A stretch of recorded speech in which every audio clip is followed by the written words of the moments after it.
नमस्कार यूट्यूब ज्ञान साझा में आपका बहुत बहुत स्वागत है। उत्तरी अमेरिका जो कि आपके समक्ष उत्तरी अमेरिका का ये जो दृश्य देख रहे हैं पृथ्वी में, ये है उत्तरी अमेरिका का मैप है। और इस उत्तरी अमेरिका महादेश के बारे में हम संक्षिप्त में जानते हैं। उत्तरी अमेरिका जो है विश्व का तीसरा महादेश में इसकी गणना की जाती है। यह त्रिभुजाकार आकृति वाला है। यह भारत के आयतन का लगभग 6 गुना है और 1501 ईस्वी में अमेरिगो वेसापुची नामक पुर्तगाली नाविक ने इस महादेश की खोज की थी। इसमें प्रसिद्ध आपके पर्वतीय ग्रेट कैनियन, अत्याधुनिक शहर, पृथ्वी का सबसे बड़ा प्रसिद्ध जलप्रपात नियाग्रा, पृथ्वी का बृहत्तम द्वीप ग्रीनलैंड, पृथ्वी पर सबसे बड़ी मीठे पानी का झील सुपीरियर झील, पृथ्वी का व्यस्तम विमान बंदरगाह अटलांटा उपस्थित है। और एक नज़र हम डाल लेते हैं उत्तरी अमेरिका के बारे में। यह महादेश दक्षिण में 7 डिग्री उत्तरी अक्षांश से उत्तर में 84 डिग्री उत्तरी अक्षांश तक एवं पूर्व में 20 डिग्री पश्चिमी देशांतर से पश्चिम में 173 डिग्री देशांतर तक विस्तृत है। सीमा पूरा महादेश ही प्राय महासागरों से घिरा हुआ है, जैसे उत्तर में उत्तरी महासागर, पूर्व में अटलांटिक महासागर एवं दक्षिण और पश्चिम में प्रशांत महासागर से घिरा है। उत्तरी अमेरिका महादेश के उत्तर में स्थित बेरिंग प्रणाली इस महादेश को एशिया महादेश से पृथक करती है। दक्षिण में स्थित पनामा खाल ने इस महादेश को दक्षिण अमेरिका महादेश से अलग किया है। प्रमुख नदी जो इसकी है मिसिसिपी मिसौरी 6270 किलोमीटर है और उच्चतम श्रृंग मैककिनले 6195 मीटर। देशों की संख्या 23 है। प्रसिद्ध शहर है Washington DC, New York, California, Mexico city, Chicago, Toronto. ये जो आप देख पा रहे हैं उत्तरी अमेरिका का चित्र है। इसमें आप नीचे में देखिए, यहाँ पर ये दक्षिण अमेरिका है और ठीक ऊपर में एशिया है। तो ये एशिया में बेरिंग प्रणाली इसको उत्तरी अमेरिका को अलग करती है। उसके बाद दक्षिण अमेरिका में आपका पनामा की जो खाल है, ये योजक था पहले, उसके बाद इसको हटाकर खाल बना दिया गया है। ये अलग कर देती है इन दोनों के बीच को। और चारों तरफ महासागरों से घिरा है। प्रशांत महासागर आप देख पा रहे हैं, प्रशांत महासागर है, उत्तर में अटलांटिक महासागर है, कैरेबियन सागर है, मेक्सिको का उपसागर है। ऊपर में देखिएगा तो लेब्रोडर सागर है, आर्कटिक सागर है। तब ये तमाम प्रकार की जो है आपके सागरों से घिरा यह महादेश है। इसमें देशों की संख्या 23 है। मध्य में आपका यूएसए संयुक्त राज्य अमेरिका है, नीचे में मेक्सिको है और ऊपर में आपका कनाडा है। और उसके बाद यहाँ पर और जो है आगे बढ़ते हैं। हाँ, यहाँ पर जो है कि पनामा योजक जो है इसे काट कर 1914 में इसे काट दिया गया है योजक को, और इसे खाल बनाकर इसमें व्यवसाय करने के उद्देश्य से बना दिया गया है।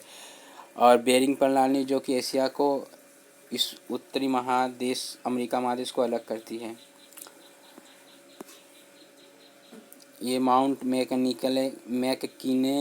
मैककिनले है जो कि उच्चतम श्रृंग है उत्तरी अमेरिका महादेश की। मृत घाटी है जो कि यहाँ पर आपका ज़्यादातर पर आप देखिएगा इस घाटी में लवण की मात्रा ज़्यादा है और उच्चतम उष्ण के कारण यहाँ पर जीवित कोई प्राणी नहीं रहती, इसलिए मृत घाटी से नाम रख दिया गया है। ये जो चित्र देख पा रहे हैं आप उत्तरी अमेरिका की भू प्रकृति है। जो लाल रंग का आपका गेनू पूरा डीप लाल, ये जो है आपका सब पर्वतों की संख्या है। यहाँ पर लंबी लंबी जो है पर्वतमाला है। और जो पीले रंग का है हल्दी कलर का वो समभूमि क्षेत्र है। और बाकी जो है 200 मीटर इसका उल्लेख किया नहीं गया है। अब बर्फ़ से आवृत क्षेत्र जो है ऊपर में ग्रीनलैंड पूरा बर्फ़ों से घिरा देश है ये। आगे बढ़ते हैं। प्रियरी घास का मैदान, बहुत ही सुंदर घास का मैदान यहाँ पर उपस्थित है। यह पृथ्वी के सबसे बड़े मीठे पानी का झील सुपीरियर झील से निर्मित हुई मैदान है। और इस मैदान में आपका पशुपालन फसल अच्छी तरह से होती है। उपजाऊ होने के कारण। इस भूमि यहाँ की जो भू प्रकृति के 3 भागों में बांट दिया गया है। जैसे कि आपका यहाँ पर एक बतला दे रहा हूँ। भू प्रकृति को यहाँ पर पश्चिम का पर्वतीय क्षेत्र कड़ी या कड़ीलेरा के रूप में बांटा गया, मध्यवर्तीय भाग का समभूमि क्षेत्र बांटा गया है और तीसरा आपका पूर्व की उच्च भूमि में बांट दिया गया है। फिर उसके बाद समभूमि जो मध्य दूसरा नंबर है उसको 4 भागों में बांट दिया है। सेंट लॉरेंस नदी द्वारा निर्मित समभूमि, झील क्षेत्र की समभूमि, प्रेयरी समभूमि, मिसिसिपी मिसौरी नदी द्वारा निर्मित समभूमि, ये चारों भूमि समभूमि हैं। आप इनके बारे में विस्तार से देख लीजिएगा। इनकी प्रमुख नदियां जो है इस तरह आपको यहाँ पर स्क्रीन में दिखाई दे रहा है। उत्तरी अमेरिका का नदी एवं झील पूरा फैला हुआ है। मिसिसिपी नदी का प्रधान उपनदी मिसौरी है। टेनेसी नदी के ऊपर विश्व का बृहत्तम नदी घाटी परिकल्पना पर कार्य किया गया है। कोलोराडो नदी ने कैलिफोर्निया की रेतीली घाटी को कृषि प्रधान क्षेत्र में रूपांतरित किया है। ये जो आप है जान कर रखिए। आगे बढ़ते हैं। जलवायु जो है यहाँ की उत्तरी अमेरिका महादेश की आकृति देखने में बहुत कुछ उल्टे त्रिभुज आकार की तरह होती है, त्रिभुज की तरह है। महादेश का ऊपरी भाग अधिक चौड़ा है और महादेश के मध्य भाग समुद्र से अधिक दूरी पर स्थित होने के कारण यहाँ की जलवायु विषम या चरम प्रकृति की है। पुनः दक्षिण भाग सकरा है। यह भाग समुद्र के नज़दीक स्थित है जिस कारण यहाँ की जलवायु सम है। तो उत्तरी अमेरिका की जो जलवायु है इसका आकार आप देख ही रहे हैं कि जो उत्तरी अमेरिका महादेश की जो आकृति है कैसी है, त्रिभुजाकार है, ऊपर में चौड़ा है, नीचे मध्य में आपका सकरा होते जा रहा है और नीचे में एकदम छोटा बन जा रहा है, मतलब यहाँ पर बंद होते जा रहा है। तो इस तरह करके क्या है कि यहाँ पर मध्य भाग में समुद्र से दूर होने के कारण यहाँ की जलवायु विषम स्थिति में पाई जाती है। या तो खूब ठंड होगा या तो खूब गर्म होगा। और यहाँ पर जो दक्षिणी भाग जो है सकरा है और समुद्र के नज़दीक होने के कारण इस जगह पर जलवायु सम स्थिति में है। आकृति टुंड्रा की जलवायु यहाँ पर पाई जाती है। टुंड्रा जलवायु का मतलब होता है कि जो हमेशा वहाँ पर बर्फीला रहती है, ठंड रहती है, ओलावृष्टि होती है, ये सब वहाँ पर होती रहती है। आकृति के अलावा अन्य कई कारणों से इस महादेश की जलवायु में विचित्रता पाई जाती है। आकृति तो जैसी है ठीक है, आकृति के अलावा कुछ और भी कारण है। अक्षांशगत स्थिति होने के कारण, समुद्र स्रोत होने के कारण, वायु प्रवाह, पर्वतों की स्थिति होने के कारण, इनके बारे में आप देख लीजिएगा अच्छी तरह से। जलवायु और स्वाभाविक वनस्पतियों का संबंध। उत्तरी अमेरिका के जलवायु स्वाभाविक वनस्पति जो है इस तरह से है। यहाँ पर टुंड्रा जलवायु और वन, टेंगा जलवायु और वन, शीतल शीतोष्ण महादेशीय जलवायु और शीतोष्ण घास का मैदान, उष्ण मरु जलवायु एवं मरुभूमि की वनस्पति, लॉरेंस जलवायु और शीतोष्ण मिश्र वन।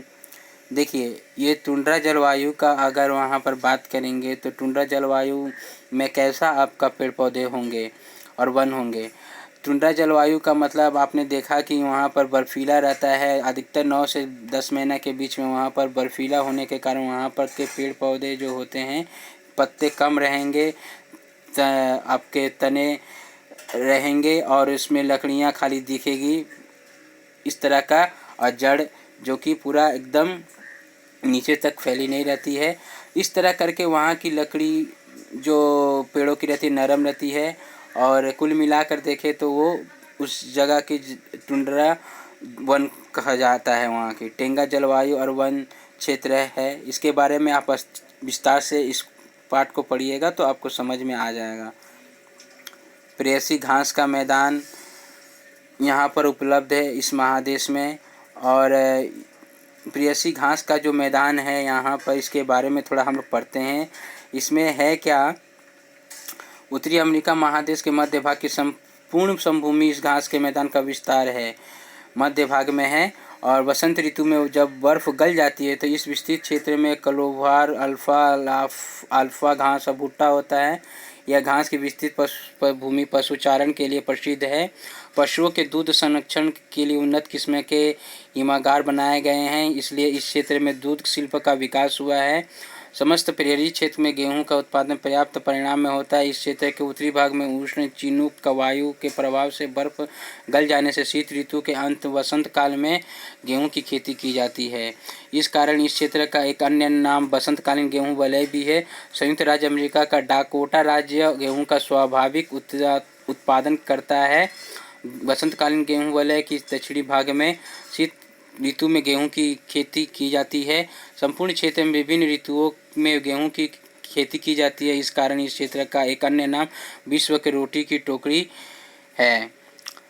तो ऋतुओं में गेहूं की खेती होती है और ज़्यादा होती है डाकोटा राज्य में, इसलिए इसको विश्व के रोटी का टोकरी कहा जाता है, क्योंकि यहाँ बर्फ़ से गलने के बाद जो जल सिंचाई के रूप में काम आ जाती है और फिर उसके बाद उत्पादन करने की उर्वरक भूमि यहाँ पर मिल जाती है। और गेहूं के लिए पर्याप्त जलवायु होने के कारण डाकोटा राज्य में बहुत ही सुंदर तरीक़ा से गेहूं की खेती होती है, इसीलिए इस विश्व की रोटी का टुकड़ा इस टोकरी कहा जाता है।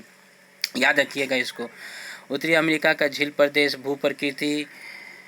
उत्तरी अमेरिका का पूर्वी भाग Superior, Michigan, Huron, Erie, Ontario इन 5 झीलों का तटवर्ती भाग होने के कारण झील प्रदेश के नाम से जाना जाता है। ये सब झील प्रदेश है, झील है, सुपरियर झील है, मिशिगन झील है, ह्यूरॉन झील है।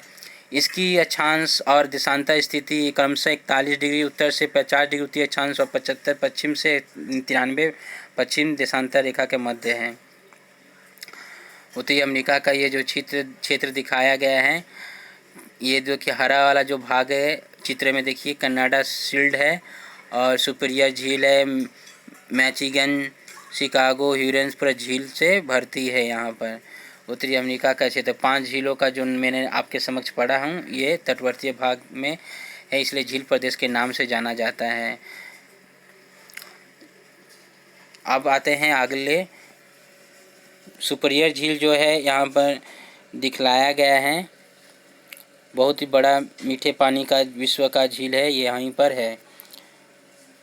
जलवायु और स्वाभाविक वनस्पतियाँ इत्यादि आप देख लीजिएगा।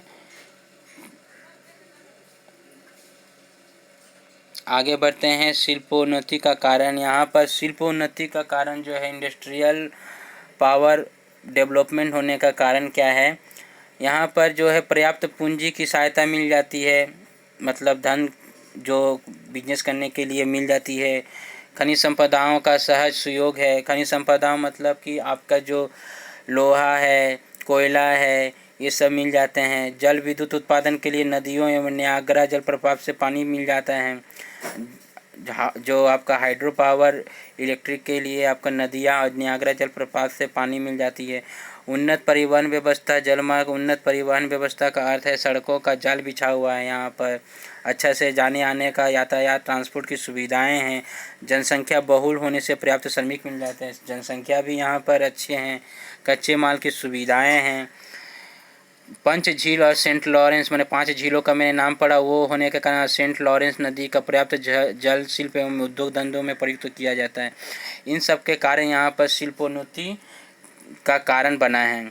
अच्छा, यहाँ पर थोड़ा आपके समक्ष शिल्प का नाम और महत्वपूर्ण केंद्र है ये उत्तरी महादेश के इन जगहों पर।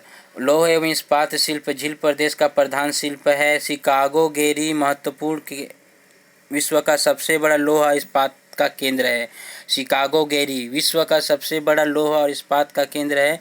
Buffalo, Cleveland, eerie, Duluth, Milwaukee. Engineering शिल्प के लिए माने इंजीनियरिंग इंडस्ट्री के लिए डेट्रॉइट पृथ्वी का सबसे बड़ा मोटर गाड़ी निर्माण केंद्र है यहाँ पर। Chicago, Toledo, Cleveland.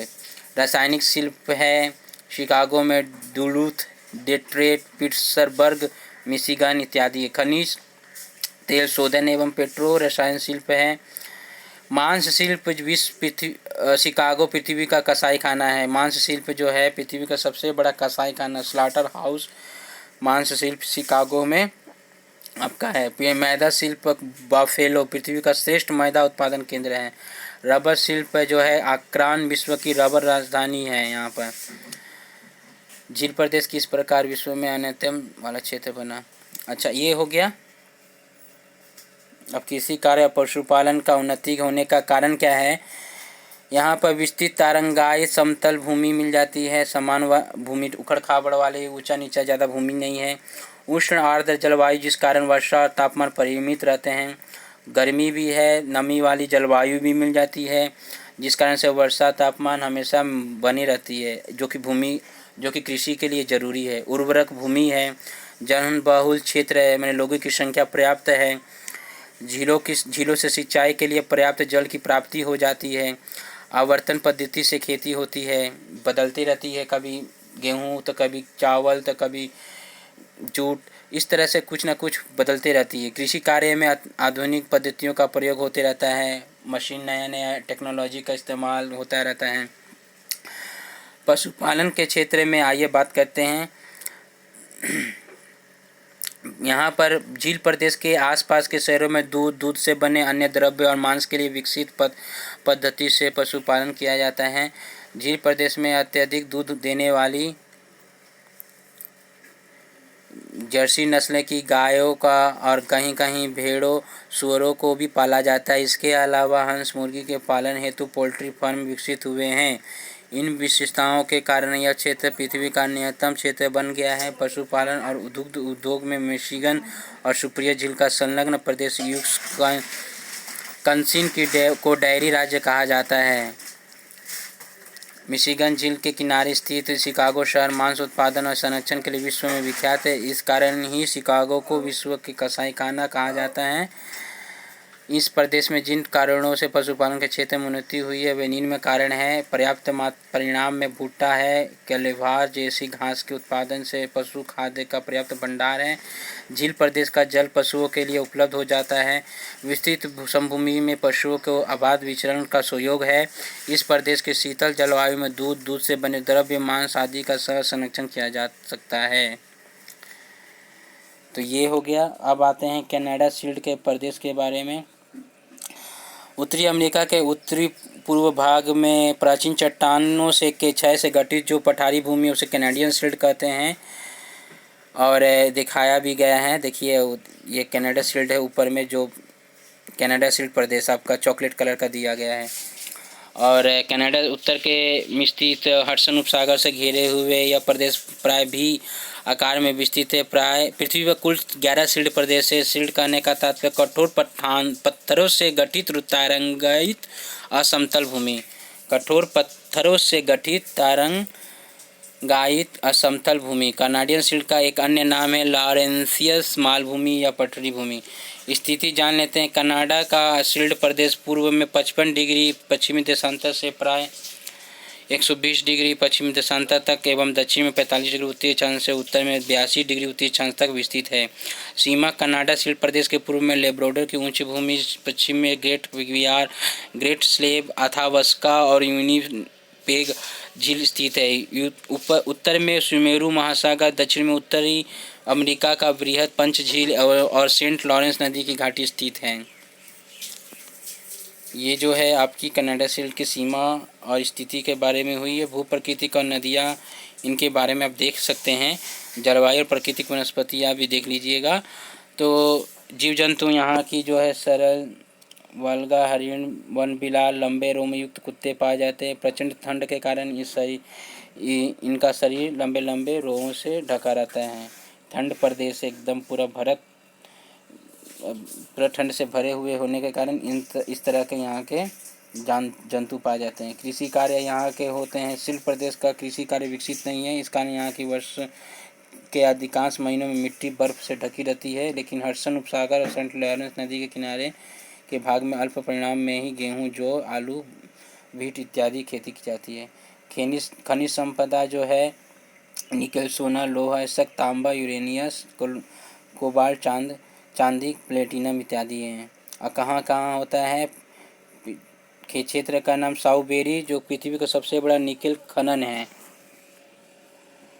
टिमिनीस पृथ्वी का दूसरा सबसे स्वर्ण खनन क्षेत्र है। और बाकी जो है इस तरह आप देख सकते हैं। कनाडा शील्ड का प्रदेश खनिज संपदा एवं शिल्प केंद्र जो बनाया हुआ है इस तरह से है। जो जगह नाम दिया गया है उस जगह पर कनाडा शील्ड का खनिज संपदा एवं शिल्प केंद्र है।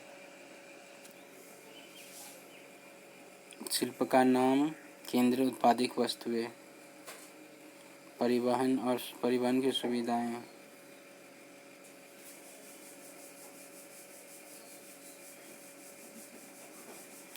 शिल्प प्रदेश के प्राय हर क्षेत्र में यह शिल्प विकसित हो चुका है। लंबे रोमों वाले पशुओं के चमड़े से शीतकालीन पोशाक बनाए जाते हैं यहाँ पर। तो अच्छा, आयतन के अनुसार इस वन प्रदेश का स्थान विश्व में द्वितीय है। प्रथम स्थान रसिया के टैगा वन भूमि का है। टैगा वन सबसे पहला है वन भूमि में। उसके बाद कैनेडियन शील्ड का वन प्रदेश विश्व में द्वितीय स्थान है। तो इस तरह हम आज उत्तरी अमेरिका महादेश के बारे में जाने।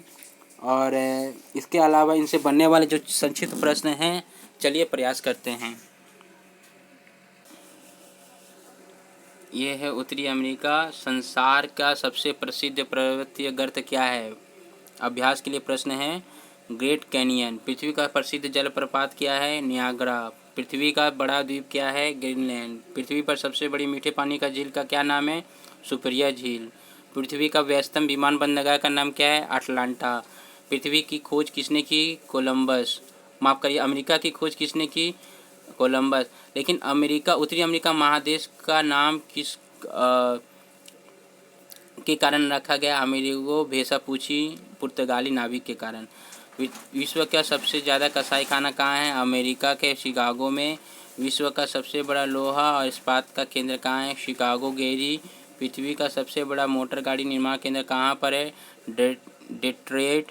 पृथ्वी का सबसे ज़्यादा मैदा उत्पादन केंद्र कहाँ है? बफेलो। पृथ्वी का सबसे ज़्यादा रबर का कारखाना कहाँ पर है? आक्रन। विश्व के रोटी की टोकरी किसे कहा जाता है? संयुक्त राज्य अमेरिका का डाकोटा। पृथ्वी का सबसे बड़ा निकल खनन कहाँ है? साउबेरी। आयतन के अनुसार विश्व का प्रथम वन भूमि कौन सा है? रसिया के टैगा वन भूमि। कागज शिल्प का सबसे पहला स्थान किसका है? कनाडा का। इत्यादि आपके समक्ष मैंने जो प्रश्न रखा हूँ ये अभ्यास के लिए है। और साथ ही साथ आपको उत्तरी अमेरिका महादेश के बारे में पूरे इस वीडियो में बतलाने की कोशिश किया हूँ। अच्छा लगा हो तो वीडियो को लाइक, चैनल को सब्सक्राइब और शेयर करना ना भूलें। बहुत बहुत धन्यवाद।